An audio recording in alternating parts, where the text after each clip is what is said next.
राज की यह बात सुनकर उर्वशी और जेनी खामोश हो गईं।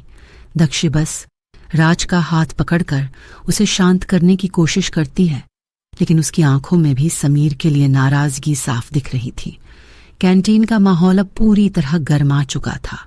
राज की चेतावनी सुनकर समीर कुछ बोलने वाला था कि जेनी अपनी सीट से उठ खड़ी हुई। जेनी ने कहा, राज बिल्कुल सही कह रहा है समीर। तुम्हें क्या लगता है तुम्हारी यह दोस्ती दक्ष के लिए तारीफें लाएगी? तुम्हारी इसी बेमतलब की मेहरबानी की वजह से तपस्या हर बार दक्ष को निशाना बनाती है।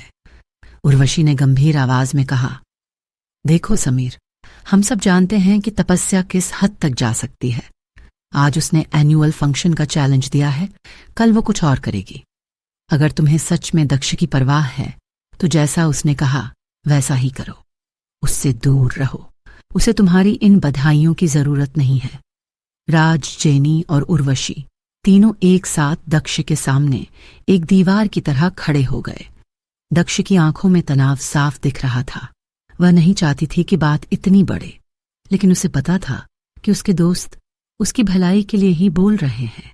समीर कैंटीन में खड़े सभी लोगों की नजरों के बीच खुद को बहुत असहज महसूस करने लगा और वहां से चुपचाप निकल गया।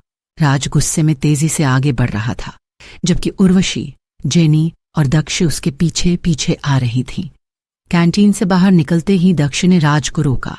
दक्ष बोली, राज, शांत हो जाओ।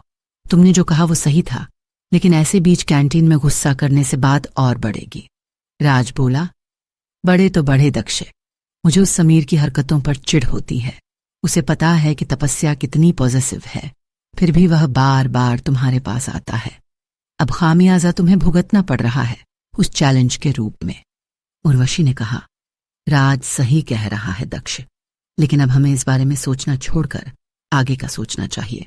समीर और तपस्या की वजह से हमारा मूड खराब नहीं होना चाहिए। जेनी माहौल को हल्का करने के लिए चहकते हुए बोली, अरे यार, चलो अब ये सब छोड़ो। समीर और तपस्या के चक्कर में हम अपना दिन क्यों खराब करें? चलो हम सब मूवी देखने चलते हैं। ताज़ी हवा और थोड़ा एंटरटेनमेंट होगा तो सब टेंशन भूल जाएंगे। राज ने अपना गुस्सा छोड़ते हुए कहा, बात तो तेरी सही है जेनी। वैसे भी वायु आज नहीं है, वरना वो तो मूवी का नाम सुनते ही सबसे पहले तैयार हो जाता। उर्वशी बोली, पर दक्ष, तुम्हारा क्या ख्याल है? क्या तुम चलोगी?